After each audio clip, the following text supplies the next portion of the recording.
দুটো সরকার মিলে গোটা দেশ এবং রাজ্য জুড়ে পড়াশোনাটাকে একটা দুর্নীতির মোড়কে মুড়ে দেওয়ার চেষ্টা করছে। ধর্মেন্দ্র প্রধান কেন এখনো পর্যন্ত এই হিম্মত দেখাতে পারছে না যে এনটিএ কে বাতিল ঘোষণা করা হোক? পড়াতে গেলে একজন স্কুলের টিচারকে অভিভাবকরা এই প্রশ্ন করে, পরীক্ষা দিয়ে পাশ করে স্কুলে পড়াতে এসছো না তৃণমূলের কোনো মন্ত্রীকে ঘুষ দিয়ে স্কুলে পড়াতে আসছো? তৃণমূল বিজেপি পরিচালিত আরএসএস এর দ্বারা এই দুটো সরকারকেই টেনে নামাতে হবে, না হলে আগামী দিনে স্বচ্ছ পড়াশোনার পরিবেশ, সেই পরিবেশকে রক্ষা করা যাবে না। লোকসভাটা সায়নী ঘোষদের কাছে একটা ঘুমোনোর জায়গা। ধর্মের ভিত্তিতে ভোট ব্যাংকের রাজনীতি এটা তৃণমূল এবং বিজেপিরা দুয়ে মিলে পশ্চিমবাংলার মাটিতে গড়ে তুলেছে।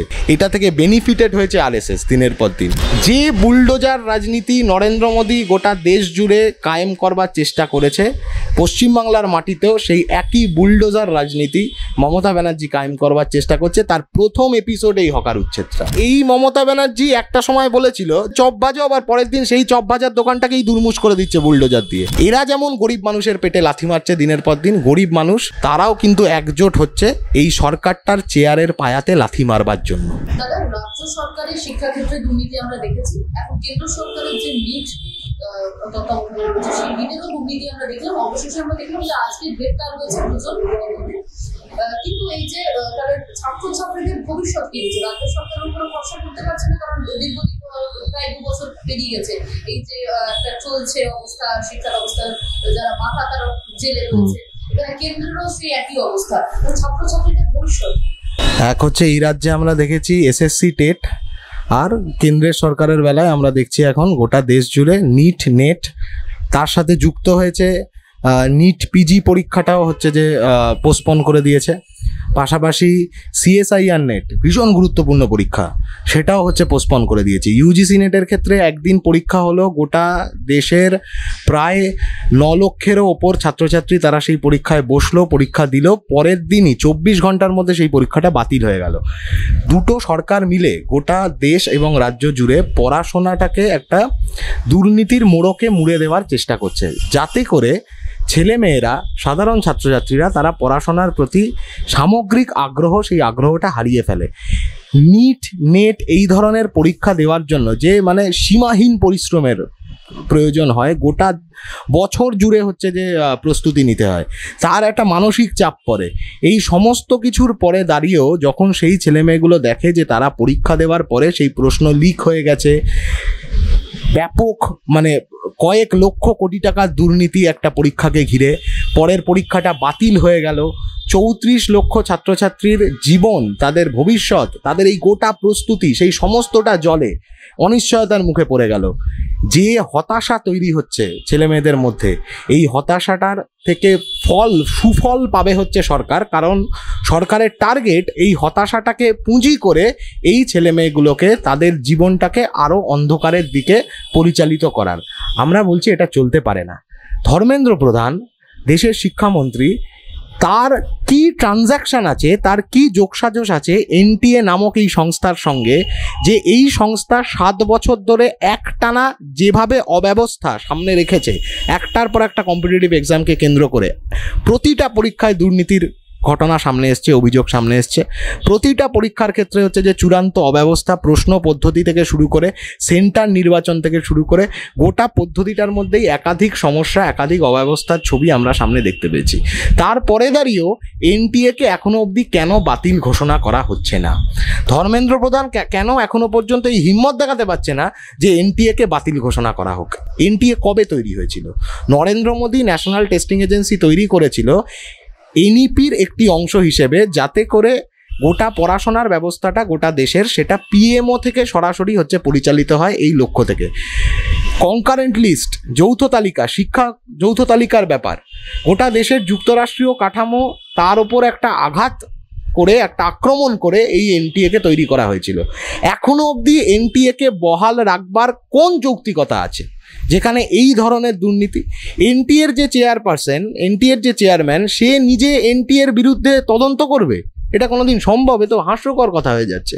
সুকান্ত মজুমদার এই রাজ্য থেকে নির্বাচিত হয়ে কেন্দ্রীয় শিক্ষা প্রতিমন্ত্রী হয়েছেন, উনি একটা কোনো শব্দ ব্যয় করেছেন এই নেট পরীক্ষাটা বাতিল হয়ে যাওয়ার পরে, CSIR NET, UGC NEET PG এই দুটো পরীক্ষা পোস্টপন্ড হওয়ার পরে একটা কোনো শব্দ ব্যয় করেনি।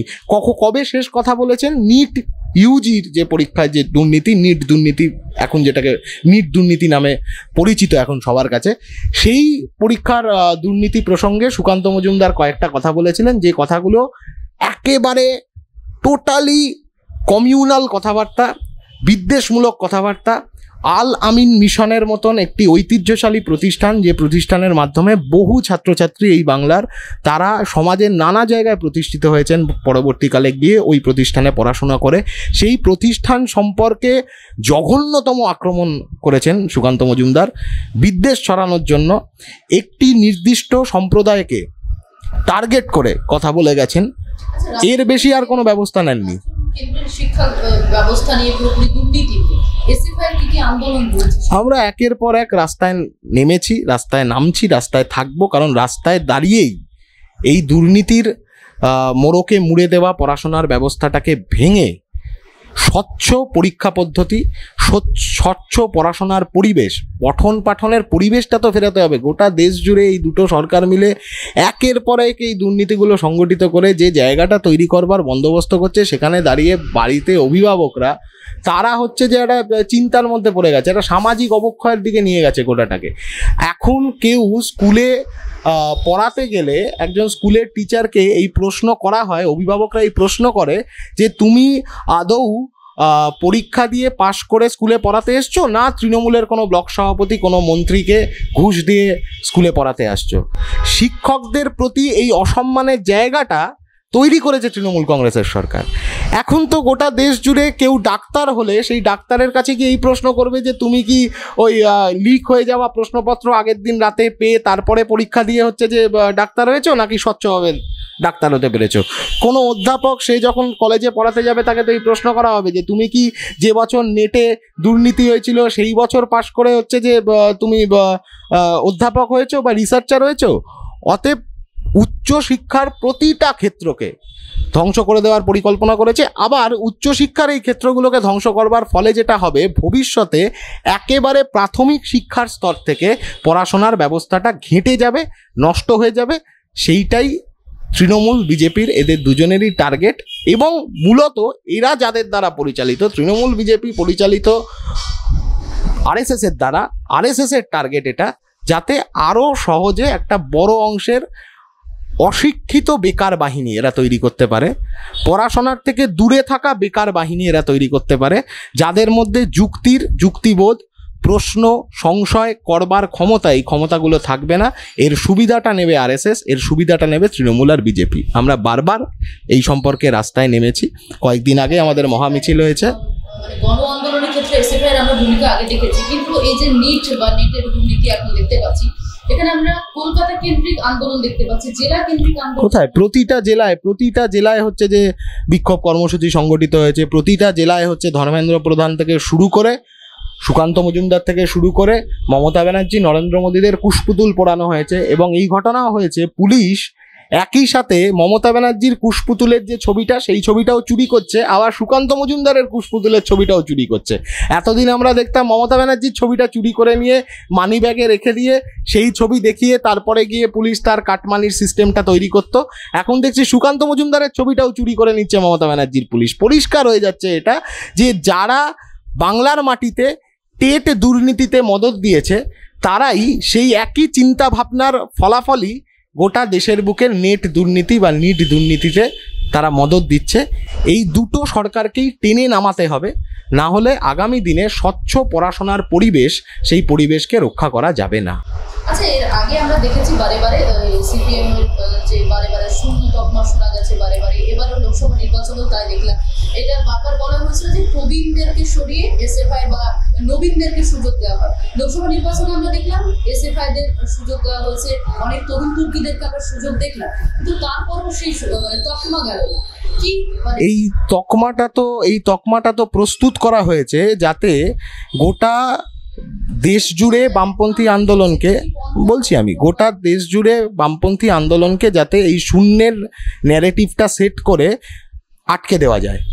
কিন্তু বামপন্থী আন্দোলন বামপন্থী শক্তি নবীন প্রবীণ তাদের সংমিশ্রণে গড়ে ওঠা বামপন্থী আন্দোলন, সেই আন্দোলন কি কখনো আদৌ শূন্য হতে পারে? এত লক্ষ লক্ষ মানুষ তারা সমর্থন জানিয়েছে। তুমি যাদের কথা বলছো ভারতের ছাত্র ফেডারেশনের তিনজন নেতৃত্ব, এই মুহূর্তে তারা গোটা দেশের ছাত্র আন্দোলনের নেতৃত্ব, তাদেরকে তো লক্ষ লক্ষ মানুষ তারা সমর্থন জুগিয়েছে। তাদের মধ্যে একজন প্রতিকুর রহমান, ডায়মন্ড হারবার কেন্দ্র, কার্যত ভোটই হয়নি, রেজাল্টে বোঝা যাচ্ছে যে ভোট হয়নি। গোটা কেন্দ্রটা জুড়ে অভিষেক ব্যানার্জি, যাকে এখন বাংলার যুবরাজ বলা হয়, সেই যুবরাজ তার সমস্ত সৈন্যবাহিনীকে নামিয়ে, তার সমস্ত ভাড়াটে গুন্ডাদেরকে নামিয়ে, সরকারি এবং দরকারি দুরকম গুন্ডাদেরকেই নামিয়ে ভোটটাকে বানচাল করে দিয়েছে। তারপরে দাঁড়িয়েও তো প্রায় 1 লক্ষ মানুষ তারা প্রতিকুর রহমানের প্রতি তাদের সমর্থন জ্ঞাপন করেছে। তাহলে এই শূন্য বলাটা কি সেই মানুষগুলোকে অপমান করা নয়? গোটা দেশ জুড়ে বামপন্থী আন্দোলনের শরিক হয়ে যে মানুষগুলো বামপন্থীদেরকে লোকসভার বুকে দেখতে চেয়েছে, তাদেরকে তো এটা বলে তাদেরকে অপমান করা হচ্ছে। এবং এই ন্যারেটিভটা সেট করা হয়েছে যাতে করে মানুষের মধ্যে এই হতাশা তৈরি করা যায় যে বামপন্থী আন্দোলন শূন্য। আমরা বলছি বামপন্থী আন্দোলন কোনোদিন শূন্য ছিল না, কোনোদিন শূন্য হয়নি, কোনোদিন শূন্য হবে না। শূন্য যদি হতে হয়, যেটা শূন্য হয়ে গেছে সেটা হলো স্বচ্ছ পড়াশোনার পদ্ধতি। যেটা শূন্য হয়ে গেছে গরিব বাড়ির মধ্যবিত্ত পরিবারের ছেলে মেয়েদের পড়াশোনার সুযোগ। যেটা শূন্য হয়ে গেছে একটার পর একটা ক্যাম্পাসে পড়াশোনার পরিবেশ, ক্যাম্পাসের শৃঙ্খলা, ক্যাম্পাসের গণতন্ত্র, এইগুলো শূন্য হয়ে গেছে। এইগুলো থেকে বাঁচানোর জন্য বামপন্থী আন্দোলনই একমাত্র রাস্তা। আচ্ছা, আমরা জোটও দেখলাম, জোটেও কিন্তু সাফল্য এলো না। সামনে উপনির্বাচন রয়েছে, জোট নিয়ে চিন্তাভাবনা রয়েছে, তো তারপর মানে কি স্ট্র্যাটেজি রয়েছে? স্ট্র্যাটেজিতে কিছু বদল আনার দরকার? না, সে তো বামপন্থী দলগুলি তারা তাদের মতন করে কি পর্যালোচনা করবে নির্বাচনকে, তাদের অভিজ্ঞতা, তাদের যা ভাবনা চিন্তা এবং ভবিষ্যতের যা রূপরেখা, সেটা তো তারা নিশ্চিতভাবে জানাবে। আমরা ভারতের ছাত্র ফেডারেশনের পক্ষ থেকে পাচ্ছে তো, এই যে বললাম যে কয়েক লক্ষ ভোট, লাখ লাখ ভোট। এই তুমি যাদের কথা বলছো সেই তরুণ প্রজন্মের প্রতিনিধিরা তো বহু মানুষের সমর্থন, বহু মানুষের ভালোবাসা, সেই ভালোবাসা ক্যারি করেছে তারা এবং আজও ক্যারি করছে। এখনো অবধি সৃজন ভট্টাচার্য, দীপশিতা ধর, প্রতিকুর রহমানরা যখন রাস্তায় বেরোচ্ছেন, মানুষ তাদের এসে জড়িয়ে ধরছে, মানুষ তাদের কাছে এসে তাদের দুঃখ যন্ত্রণার কথা বলছে। এই যে যাদবপুর থেকে নির্বাচিত হয়ে লোকসভায় গেছে সায়নী ঘোষ, সেই সায়নী ঘোষের প্রথম দিন লোকসভার পারফরমেন্স কি দেখবে, ছবি বেরিয়ে গেছে, উনি ঘুমোচ্ছেন নাক ডেকে, লোকসভাতে গিয়ে উনি ঘুমোচ্ছেন। তাহলে লোকসভাটা ওনার কাছে, লোকসভাটা সায়নী ঘোষদের কাছে একটা ঘুমোনোর জায়গা।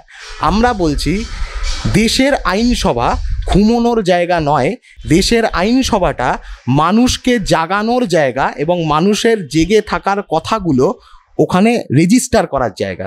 মানুষ তো বুঝতে পারছে এবং সেটা বুঝে তো মানুষ আবার করে হচ্ছে যে এই সমস্ত তরুণ প্রজন্মের ছেলে মেয়েদের কাছে, তাদের কাছে এসে তাদের দুঃখ যন্ত্রণার কথা বলছে। লড়াই, তাদের যে লড়াই, তারা যে রাস্তায় পড়ে থেকে যে লড়াইটা দিচ্ছে, সেই লড়াইটাতে তারা সাহস যোগাচ্ছে, স্পর্ধা যোগাচ্ছে। আমরা যখন মিছিল করছি রাস্তায় নিট নেট দুর্নীতির বিরুদ্ধে, আমরা শ্যামবাজার থেকে কলেজ স্ট্রিট পর্যন্ত মহা মিছিল করলাম।